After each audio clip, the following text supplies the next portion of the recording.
Estudo 7. Qual a origem do domingo?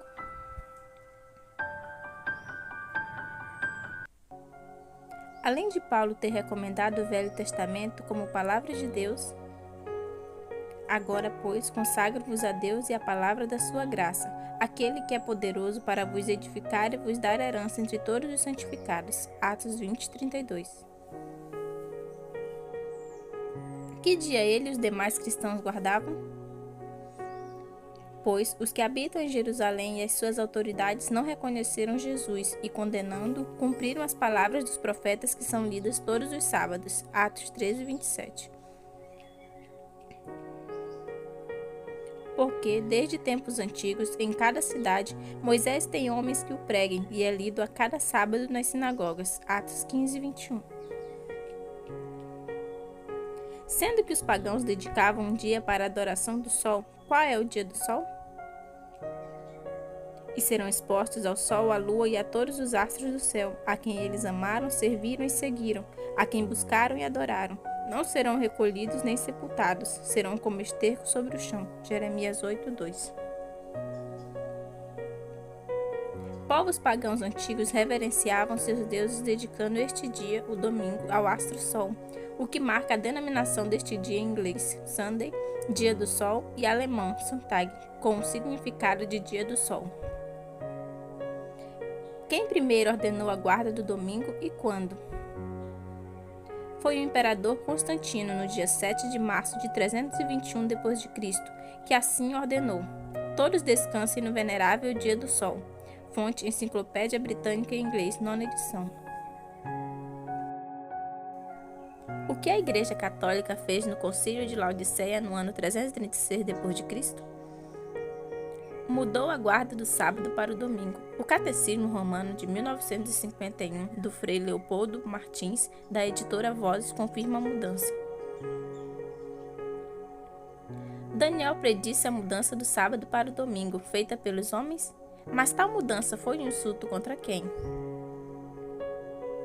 Falará palavras contra o Altíssimo e oprimirá os santos do Altíssimo. Procurará mudar os tempos e a lei. Os santos lhe serão entregues na mão por um tempo, tempos e metade de um tempo.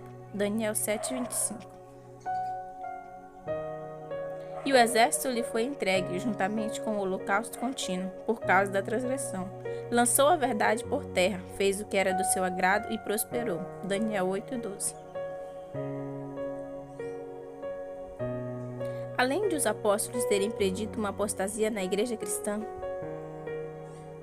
ninguém vos engane de modo algum, pois isso não acontecerá sem que primeiro venha a apostasia e seja revelado o homem do pecado, o filho da perdição, que se opõe e se levanta contra tudo que se chama Deus ou é objeto de adoração, a ponto de assentar-se no santuário de Deus, apresentando-se como Deus.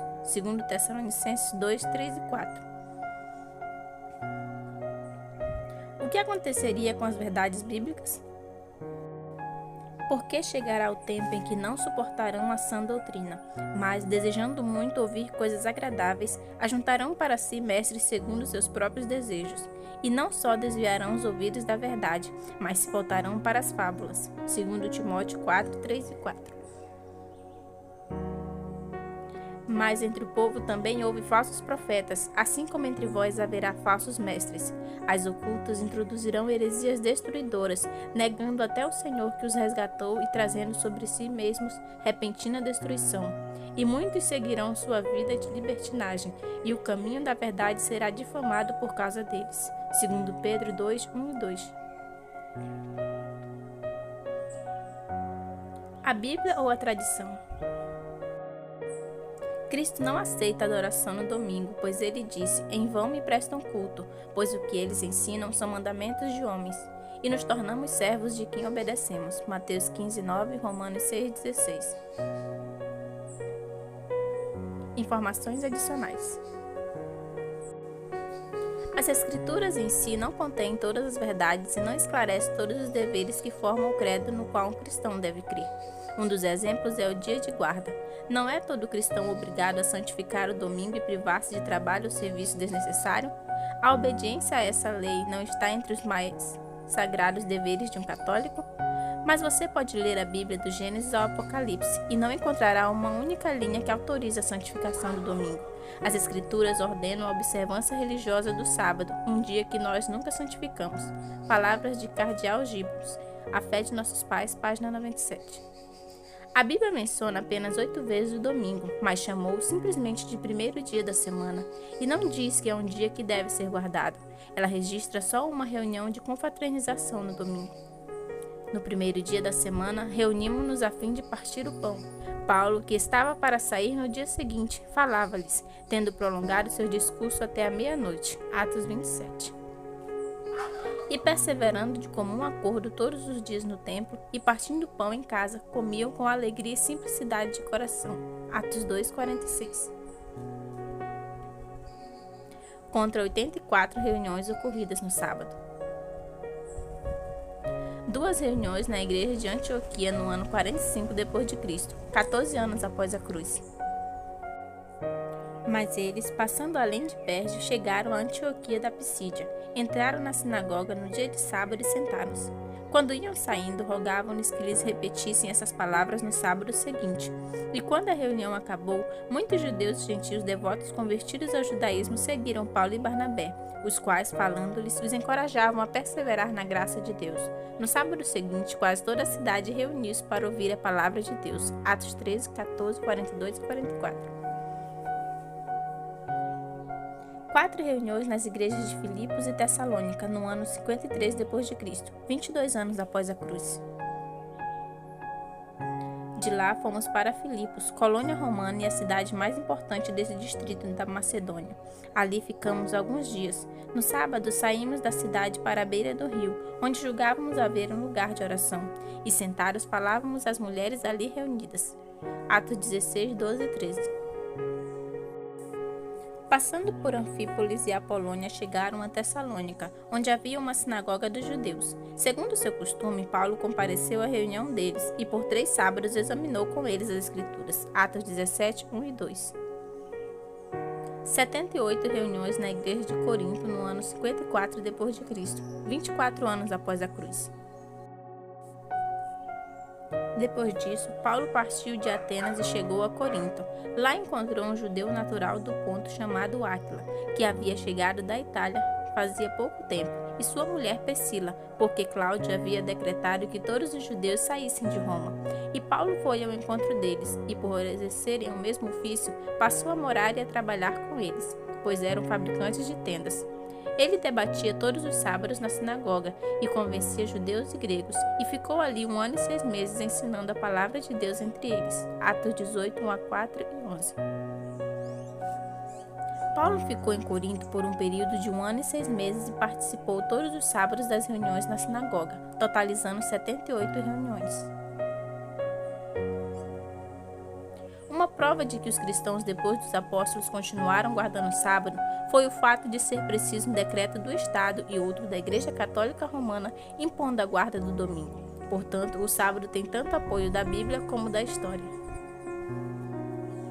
A Igreja Católica admite que Deus instituiu o sábado e ela o domingo, conforme a seguinte declaração. Por esse motivo, a Sagrada Escritura ordena muitas vezes a celebração e santificação do sábado, como nos é dado verificar no Êxodo, Levítico, Deuteronômio, nos profetas Isaías, Jeremias e Ezequiel. Em todos esses lugares se fala da obrigação de guardar o sábado. Porém, na explicação deste preceito, é preciso cuidar que os fiéis aprendam as semelhanças e as diferenças em relação aos outros mandamentos. Assim, reconhecerão também a razão determinante por que guardamos e santificamos já não o sábado, mas o domingo. A Igreja de Deus, porém, achou conveniente transferir para o domingo a solene celebração do sábado. Frei Mauro Strambelli, mestre em teologia católica, confirma dizendo: a Bíblia fala em guardar o sábado como o dia do Senhor. A Igreja manda observar o domingo. Só um Deus santo pode santificar ou tornar um dia santo. Senhor, quem não te temerá e não glorificará o teu nome? Pois só tu és santo. Por isso todas as nações virão e se prostrarão diante de ti, porque os teus juízos são manifestos. Apocalipse 15, 4. E, vendo o Senhor que ele se aproximava para ver, chamou-o do meio da sarça: Moisés, Moisés. E ele respondeu: Estou aqui. E Deus prosseguiu: Não te aproximes daqui. Tira as sandálias dos pés, pois o lugar em que estás é terra santa. E disse mais: Eu sou o Deus de teu pai, o Deus de Abraão, o Deus de Isaque e o Deus de Jacó. E Moisés escondeu o rosto, pois teve medo de olhar para Deus. Êxodo 3, 4 a 6. Deus criou o sábado no sétimo dia. No sétimo dia, Deus já havia completado a obra que fizera. Nesse dia, ele descansou de toda a sua obra. Gênesis 2, 2. E o que tornou o sábado santo foi a presença de Deus, guardando, santificando e abençoando o dia sétimo. E Deus abençoou e santificou o sétimo dia, porque nele descansou de toda a obra que havia criado e feito. Gênesis 2, 3. Depois veio Jesus e imprimiu sua presença santificadora no sétimo dia. Chegando a Nazaré, onde fora criado, entrou na sinagoga no dia de sábado, segundo o seu costume, e levantou-se para fazer a leitura. Lucas 4,16. Se Cristo tivesse mudado o sábado para o domingo, ele teria avisado os apóstolos nos 40 dias que ficou com eles, após a ressurreição, pois ele não faz nada sem avisar seus servos. Certamente o Senhor Deus não fará coisa alguma sem a revelar a seus servos os profetas. Amós 3:7. O que Cristo disse em Mateus 24:20? Orai para que a vossa fuga não aconteça no inverno nem no sábado. Mateus 24:20. Prova que o sábado permanece, pois além de sua lei não poder ser mudada, não penseis que vinha abolir a lei ou os profetas. Não vinha abolir, mas cumprir. Pois em verdade vos digo, antes que o céu e a terra passem, de modo nenhum passará uma só letra ou um só traço da lei, até que tudo se cumpra. Mateus 5, 17 e 18. Eu sei que tudo o que Deus faz durará eternamente. Nada se pode acrescentar a isso e nada se pode tirar disso. Deus faz isso para que os homens o temam. Eclesiastes 3,14. O que Deus abençoa permanece para sempre abençoado. 1 Crônicas 17:27, Êxodo 31:16. E Deus e Jesus não mudam. Malaquias 3:6, Hebreus 13:8. E não alteram o que sai dos seus lábios. Salmos 89:34. O debate sobre o sábado entre judeus e Jesus era só quanto à maneira de guardá-lo. Naquele tempo, Jesus passou pelos campos de cereais num dia de sábado, e os seus discípulos, sentindo fome, começaram a colher espigas e a comer. Vendo isso, os fariseus lhe disseram: Os teus discípulos estão fazendo o que não é permitido no sábado. Ele, porém, lhes disse: Acaso não lestes o que Davi fez quando ele e seus companheiros tiveram fome? Como ele entrou na casa de Deus e com eles comeu os pães consagrados, o que não lhe era permitido comer? Nem a seus companheiros, mas somente aos sacerdotes? Ou não lestes na lei que aos sábados os sacerdotes no templo infringem o sábado e ficam sem culpa? Mas eu vos digo que aqui está quem é maior do que o templo. Se, porém, soubesses o que significa quero misericórdia e não sacrifícios, não condenarias os inocentes.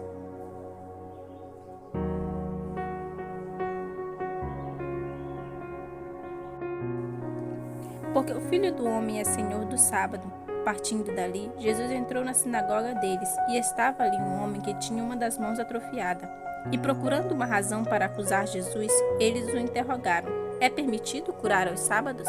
E ele lhes disse: Quem de vós é o homem que, se tiver uma só ovelha e no sábado ela cair num buraco, não a pegará e a tirará de lá?